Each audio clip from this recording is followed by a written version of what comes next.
presentation on English literature from 1900 to high modernism.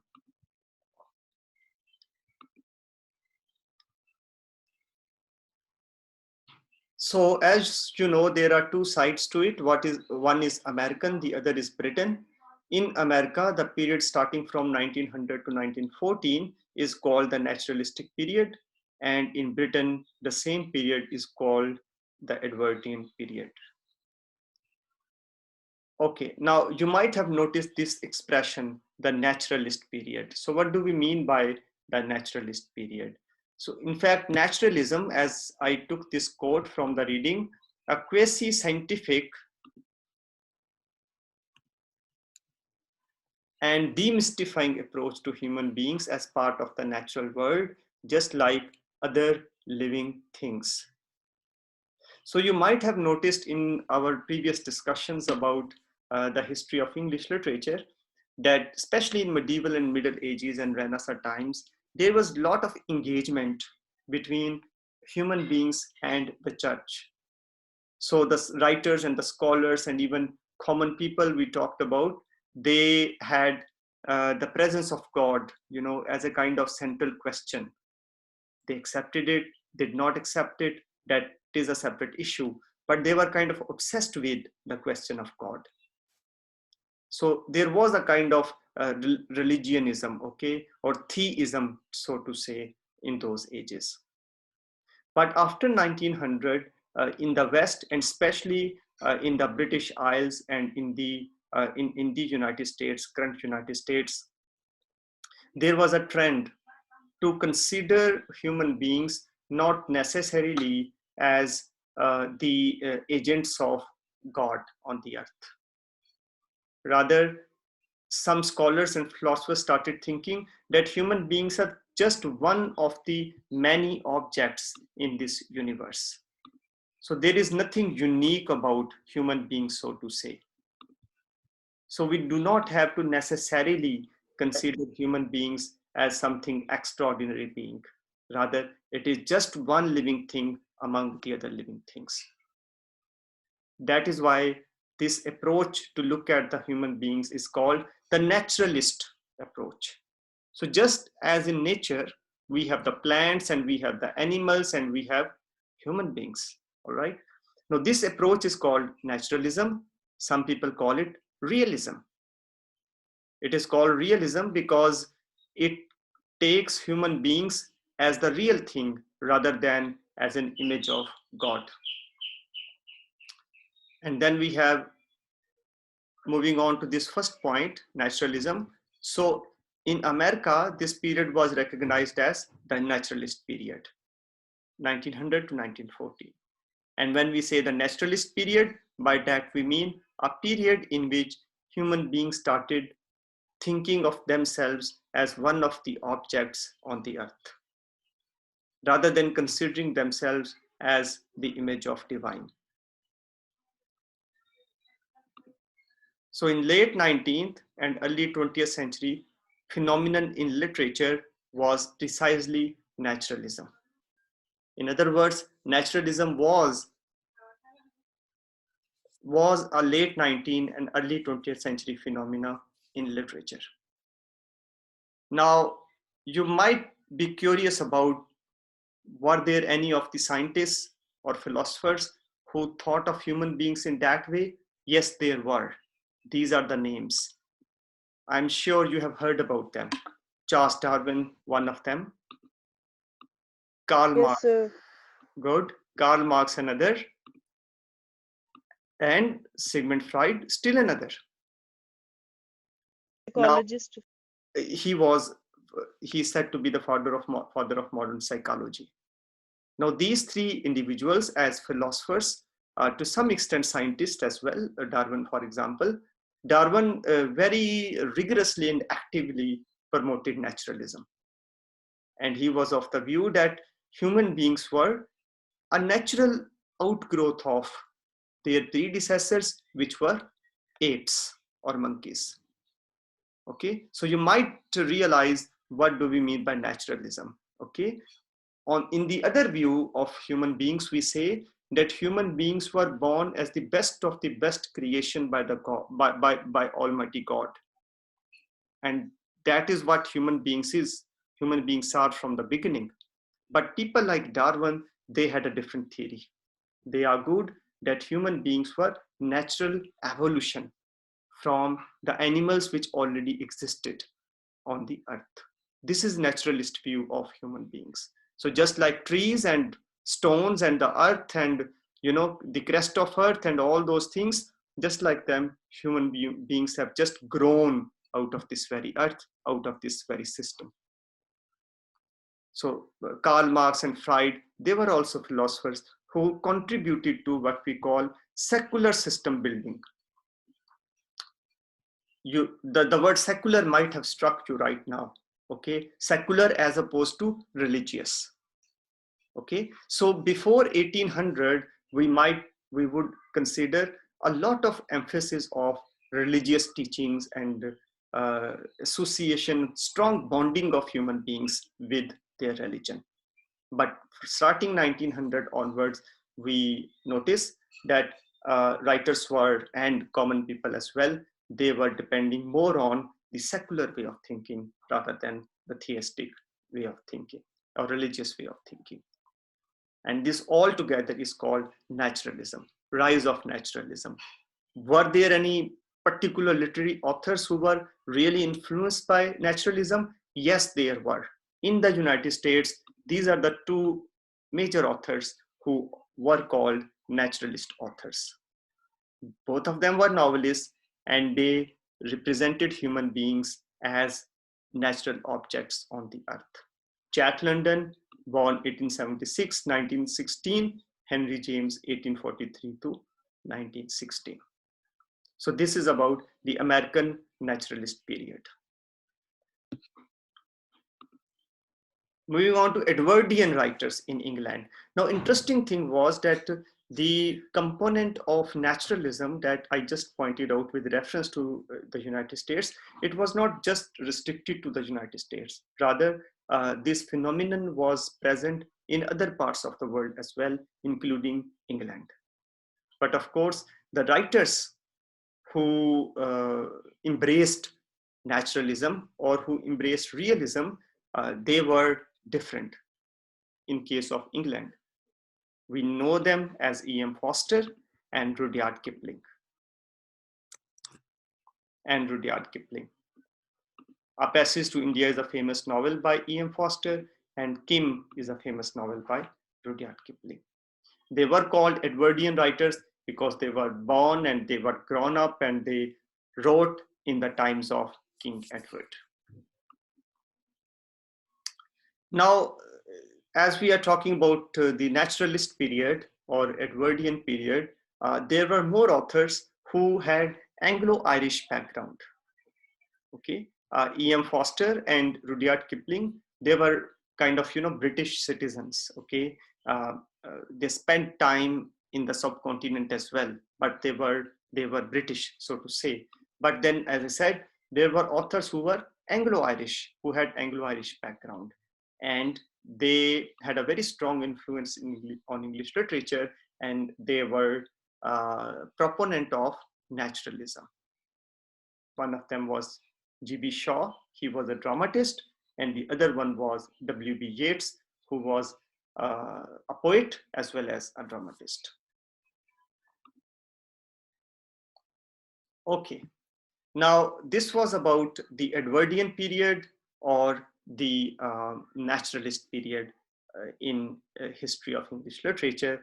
Now we are switching over to the second phase. This phase is called the modernist period. Approximately, it ranges between 1910 to 1939. And we are just going to understand how the modernist period influenced British Isles and America. Now, first thing about the modernist period is the invention of war technology, telephone, and automobile. So as you know that because of invention of war technology and because of the First World War, which of course is between 1910 to 1939, there was a lot of dependence on war technology, which included tank and which included long range rifles, and then of course telephone and automobile.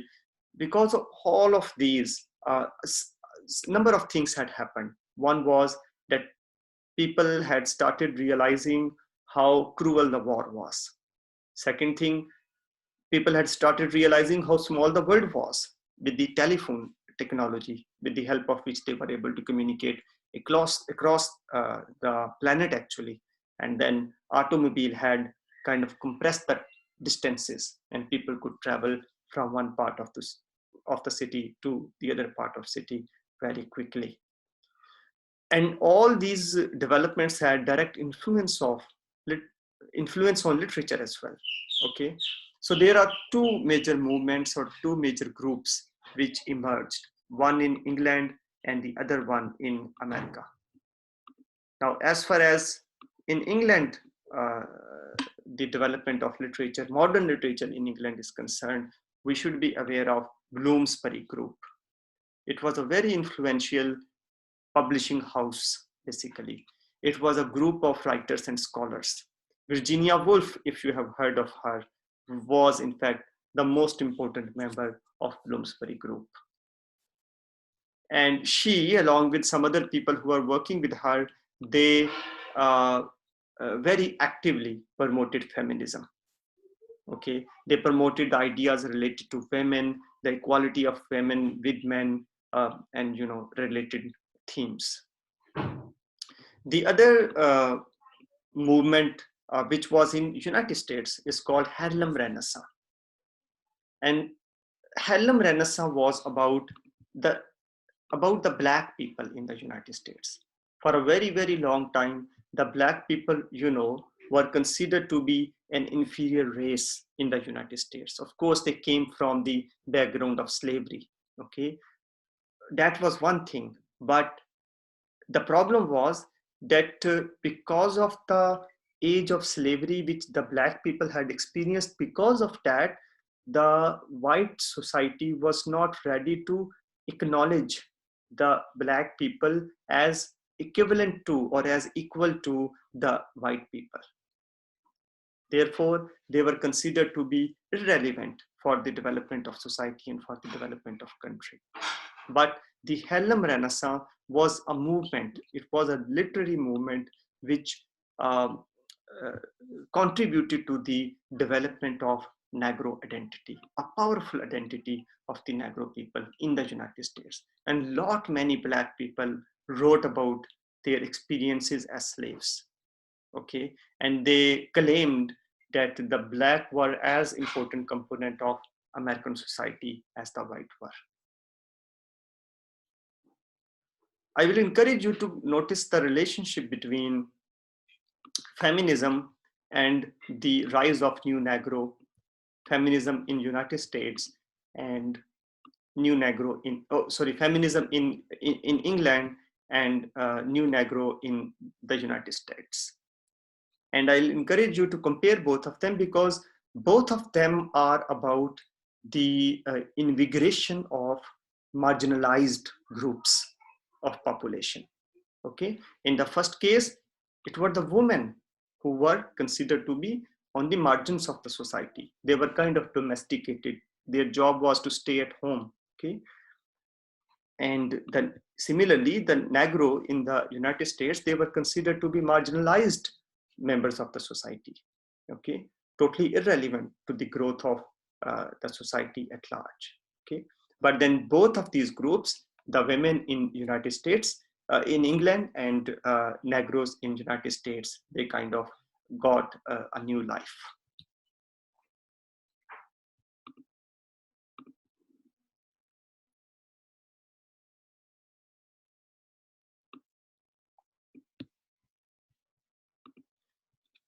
All right. So high modernism. Now, high modernism is the period between World War I and World War II. A few writers which were related to World War I and World War II, between World War and World War II, they were Ezra Pound as a poet, T.S. Eliot, another poet. He wrote a very famous poem called The Wasteland. And then James Joyce, who wrote a very famous novel called Ulysses. And for the Joyce was one of the pioneers of stream of consciousness as a technique of writing. Okay, you all might not have heard of stream of conscious previously, but stream of conscious is a technique of writing where you do not stick to the grammatical composition of the sentences, English sentences. Rather, you jot down the ideas in the order they appear on the screen of your mind. Okay, so in the whole paragraph, you would see or notice just the ideas moving from one spot to the other spot. Sir, can you give us an example of this? So Ulysses novel itself is an example of that. Okay. Yes, I can give you an example by showing it to you after this presentation. Okay, I can show Okay, sir. a paragraph to you. Sir, I'm sorry, could you also explain what high modernism means? Like what does the high represent? Yeah. So modernism, high modernism is different from modernism, because in high modernism there was a great race with the experimentation, for the experimentation with the form of literature which was being produced.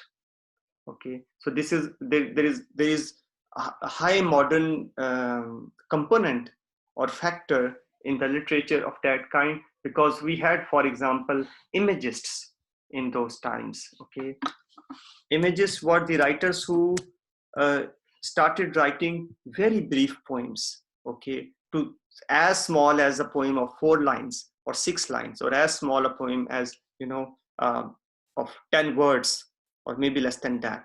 Okay, so they were extreme in their treatment of the modern elements in literature. Okay, so they were called high modern because the features of modern literature which were previously available, they were kind of pushed to their limit in high modern literature.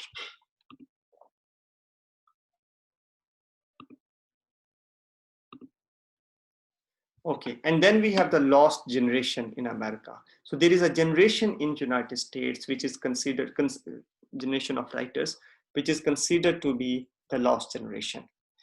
It is considered to be the lost generation because these are the authors who kind of rejected the United States. By rejecting, we mean some of them actually physically, went into exile and left the United States. But some of them were not sharing the common ideology of racism in the United States. Okay, these are the people who kind of questioned some of the major tenets of America as a civilized society. They included Gertrude Stein, F. Scott Fitzgerald, and Ernest Hemingway.